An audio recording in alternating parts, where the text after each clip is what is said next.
Shota is just a phenomenal player, but yeah, pretty tough to keep up with him when him and Luis are playing, for instance. They both play at lightning speed. Yes, indeed.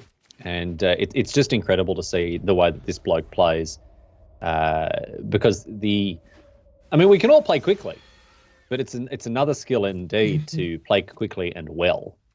Yes. Shota Yasooka can certainly do that.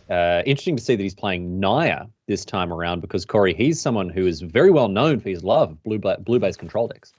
Yeah, no kidding. And even David Inglis as well, playing this Jeskai Mutate deck, who played Gruul here in the Challenger Gauntlet before. So kind of both players switching it up for this one, which is definitely interesting. Quite a start here for Yasuoka with an Innkeeper on turn number 2, and then a Giant Killer, so he can immediately draw a card off of it. And look, that's just a sensible play.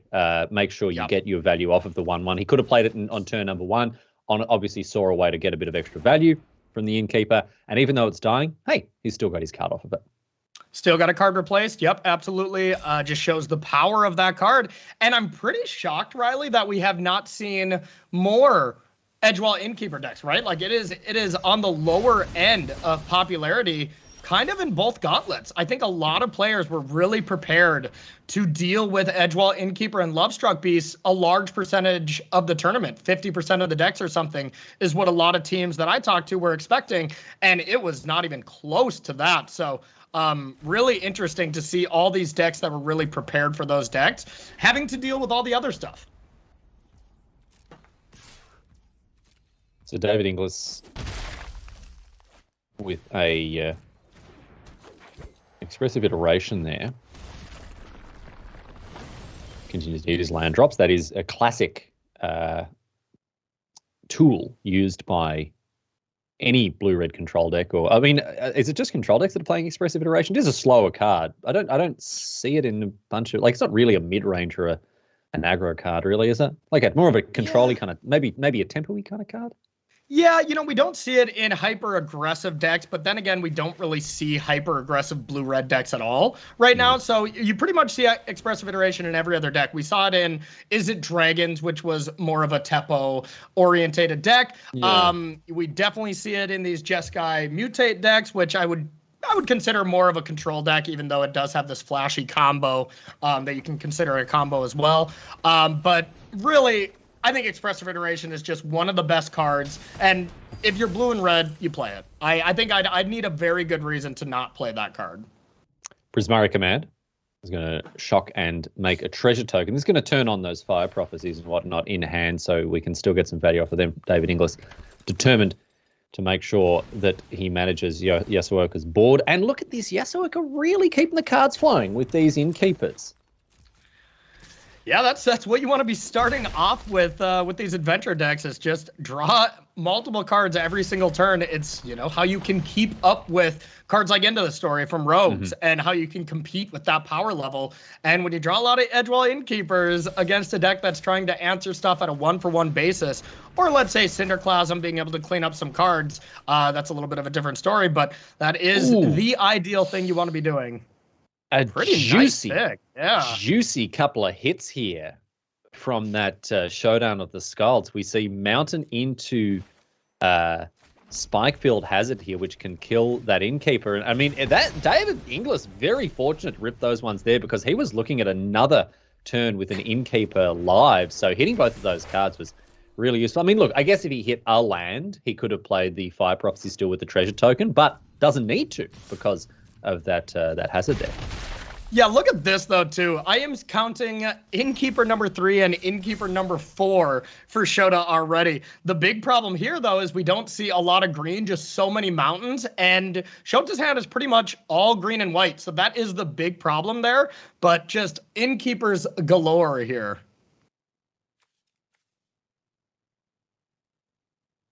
So we'll see what's next on the docket here for Inglis. What's his deck driving towards here? This deck is really something else that Inglis is playing. Do you want to just walk us through it for perhaps those who haven't seen, aren't familiar with what David Inglis is trying to do here? Yeah, absolutely. Buckle up because this is a crazy deck here. What you want to be doing is, first and foremost, you are just this kind of mid-range / control deck where you just want to kill everything. You have some of the most efficient removal in the format with Burning Hands, Fire Prophecy, Cinderclasm. But you can establish a combo that is an infinite loop with Goldspan Dragon, 2 Vadrox, Lord Dracus, Prismari Command, and Unsubstantiate is like the very easy way to combo. You can actually do it with 1 less Vadrock.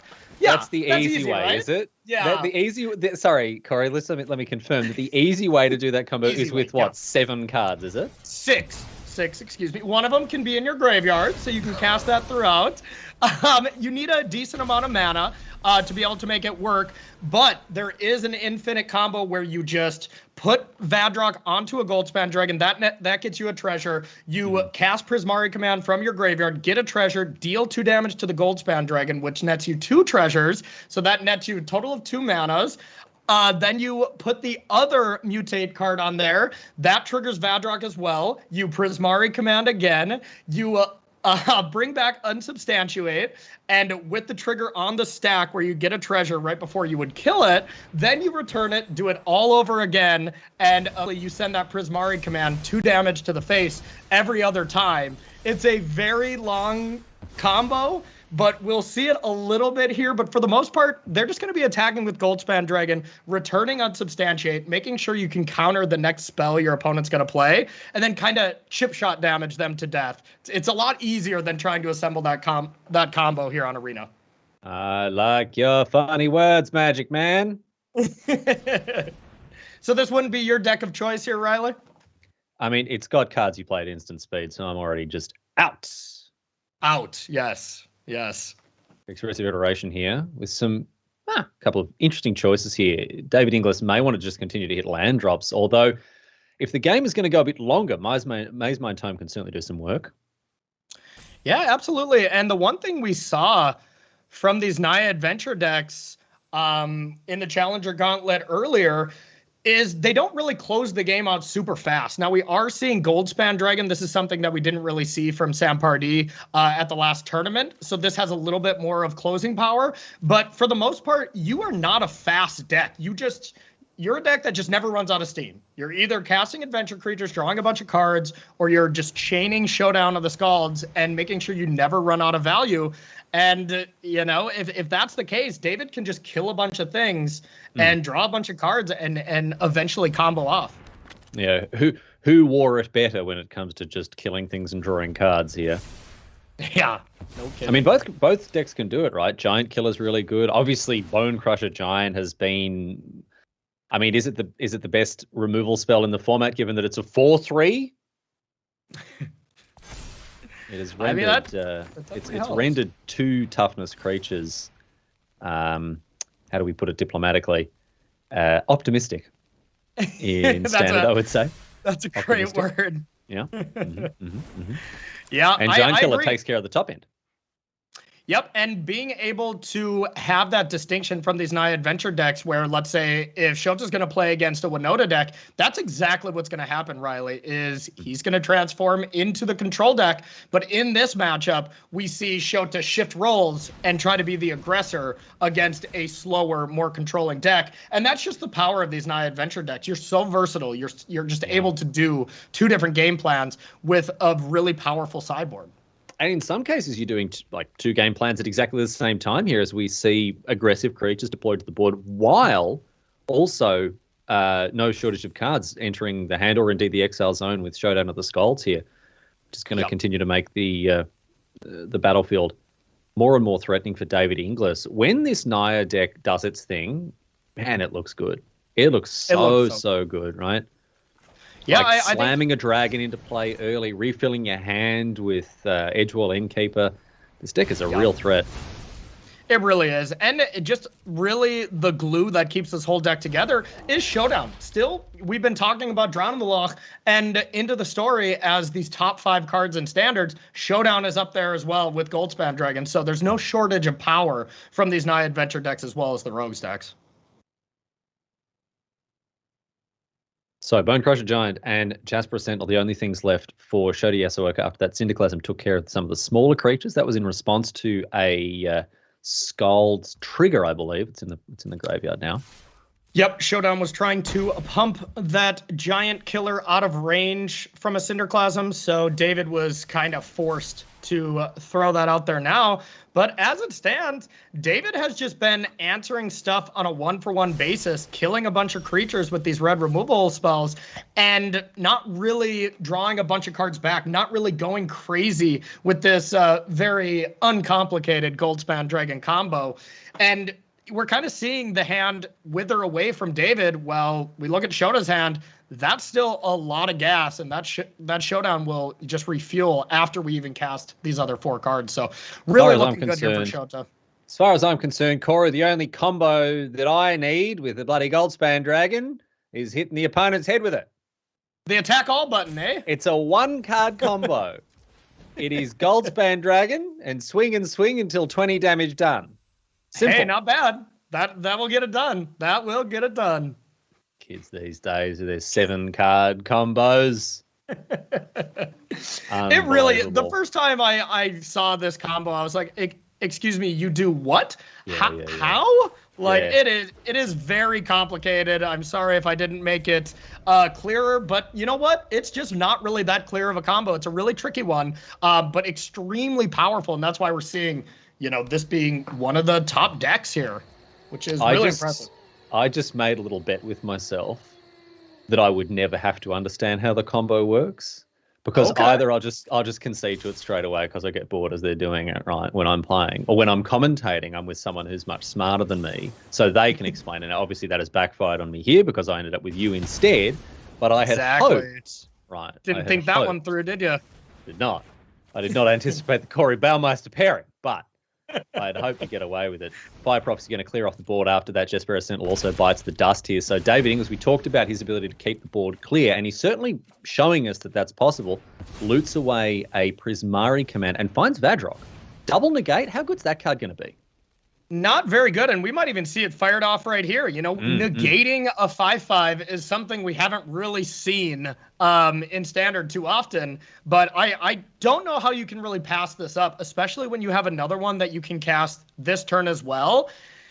It seems like a slam dunk to me, and then even if we see this Showdown, you have another negate. So I think this one is a little too tempting to go for, but we'll see if David agrees and prioritizes this. Because you're at 10. What else? What else? And it gets rid of the 5/5, dude. Like, what else are you gonna negate?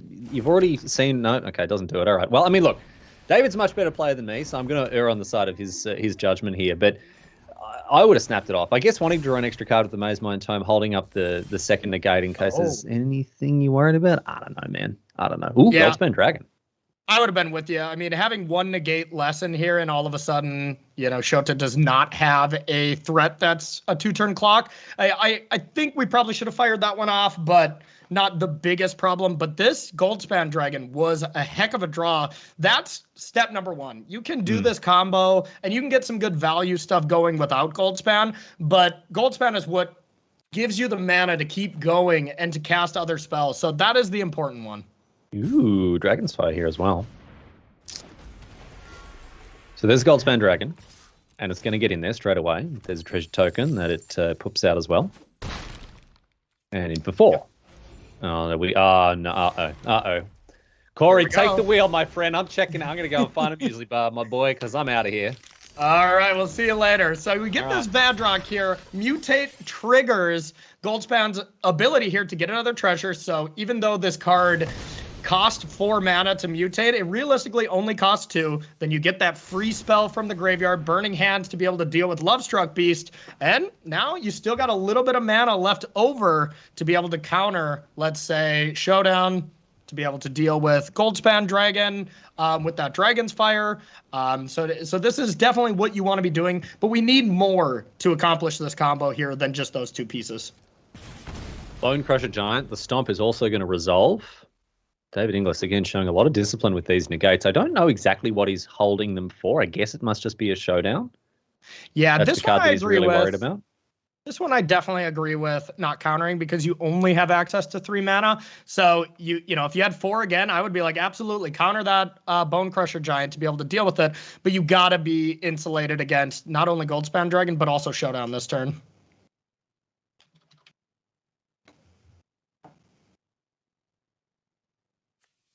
David certainly has a plan for those negates because he could have fired them off if he was if he were feeling a little more relaxed about them. But as it is, keeping them stored away for a rainy day. And here is that rainy day. Get out your umbrellas, everyone, because it is time to fire off this negate. And David Inglis paid handsomely, really, for his discipline there. Yep, that was really strong. Because even if we would have played Goldspan Dragon, we could have Dragon fired it, and then we would have got a treasure from Shota, and then could have used that mana to Showdown. I guess that's only if that was killed in a main phase, which probably wouldn't happen. So yeah, I suppose just Showdowning there, just hoping the negate isn't there, is the play. So, can draw a card with Maze Mind Tome. I'll miss Maze Mind Tome, man. This card is... I don't know how many cards I've drawn off Maze Mind Tome since in Standard, since it was printed, dude. I love that thing. I love that. The fact that it gains you 4 life at the end. Oh, baby. Yeah. No, that's a great card. Really cool design as well. I'm a big fan as well. Do you know a card that I'm really, really going to miss? And this is going to be weird. I guess I can play it in Historic, and I will, but Maya Triton, dude. No, dude. Maya Triton. Maya Triton, huh? I got a real soft spot for that little sucker. Yeah. It just does everything, right? Gains you a bit of life, mills a couple of cards. It'll trade off with just actual anything because it's got Death Touch. Oh, yeah, Maya Triton. Hell, I'll miss you. I did love those Rakdos stacks where you go Mired Triton, mill a couple cards, maybe another Mired Triton, or Timuret calls the dead on turn 3, and then bring back Kroxa without having to cast it. Oh, yeah. Chef's kiss. That so I will miss. I loved that. I've been playing it, as we see now, another Goldspan Dragon, this time on the side of Shota Yasooka. I've been playing it in a Mardu Reanimator brew that I've cooked up in Historic, and it just does it all, man. Slices, dices, it does it all. Jasper Sentinel as well, going to follow it up. So Yasuoka committing quite heavily to the board. Still Yasuoka's Chariot in hand for him. But David Inglis has got removal of his own. Dragon's Fire here. And the Spikefield Hazard. Yeah. Interesting to see what David wants to go for here. If you want to deal with this Goldspan Dragon. It was also interesting to not see Shota attack, being kind of ahead with the life total here, and you would pretty much assume David would not block. So prioritizing staying back on defense here, and we do see Dragon's Fire. It has that extra clause where you get to choose a dragon in play or in your hand and beef it up a little bit and deal 4 instead of just the 3. Extra clause? I'm pretty sure dragons use their mouths to shoot fire, Corey. Knee snapper there. You got me. Wow, knee snapper. You're slapping your knee so hard they're snapping, huh? They're snapping. Yeah, it was that funny of a joke. Snapping them. I can hear the conviction in your voice. Here's Love Struck Beast. And now is David Inglis going to hold this negate for Yasuoka's Chariot? That's what he's thinking about, right? He wants to hold it for one of these 4 drops for the Showdown or for the for the Chariot. But no, he's going to fire off in this Heart Desire, and that means Shota Yasooka will be able to counterattack with this powerful vehicle. Yasuoka's Chariot is an absolute house, and now it's really threatening to do some work. Yeah, that's a brutal one there too, because I think I would have had to counter that one as well. Like a 5/5 against your Goldspan Dragon here does not line up well. David doesn't really have anything else in the tank here. Really, really just looking for a Lord Drakus to be able to just start kind of going off here, but not finding it, and it's a bit of a problem. Now, Corey, I've just realized without anyone else telling me this whatsoever, this is just the product of my incredible observation skills and enormous brain. I've just realized that the attack from Shota Yasooka would have in fact been very bad because, of course, the Goldspan Dragon has First Strike. Oh, and I figured that out by myself. You know, I wasn't given any kind of inside outside information for that. I'm just that intelligent. You're good. You know? That is my mistake. I totally forgot about that. That's why I'm here, man. That's why I'm here. Old Eagle Eye Riley. That's what they call me. Goldspan Dragon number 2 here. Something interesting to note: David Inglis on 8 minutes. Chess clock waits for no one here and does have to win this game and the next one within those 8 minutes if he wants to pick up a match win. No kidding. The clock is definitely a factor here. That's a bit of a problem. And wow, that was a big red cap melee. Because now, even if we get Lord Drakus, it's not as good now. And we're just facing down a ton of damage. I don't even know what the draw is that gets David out of this. I think it starts with like Prismari command, being able to kill Azeka's chariot and then loot away and get some really powerful cards from there. Maybe assemble the combo there. But yeah, this one's looking really, really bad here for David Inglis. Especially that Lair of the Hydra waking up as well, coming in as, is that a 5/5 here? Yeah, going to get busy. Yep. And this is a big attack with only a Spikefield Hazard with which to defend himself. David Inglis right up against it. And everyone's come to party today. Look at this. Goldspan Dragon blocks the Giant. Killed a 1/1. But still taking, what is it, a clean 10 damage? Go down to 1, is that right? Kabam! Yep. And yeah, I don't see how we're getting out of this from that. Expressive Iteration, that's a start. Okay. And well, probably... hey. Juicy goods there, but it's too little too late here, I think, for the American. And Shota Yasooka, I believe, is going to pick up game number 2. And therefore the match.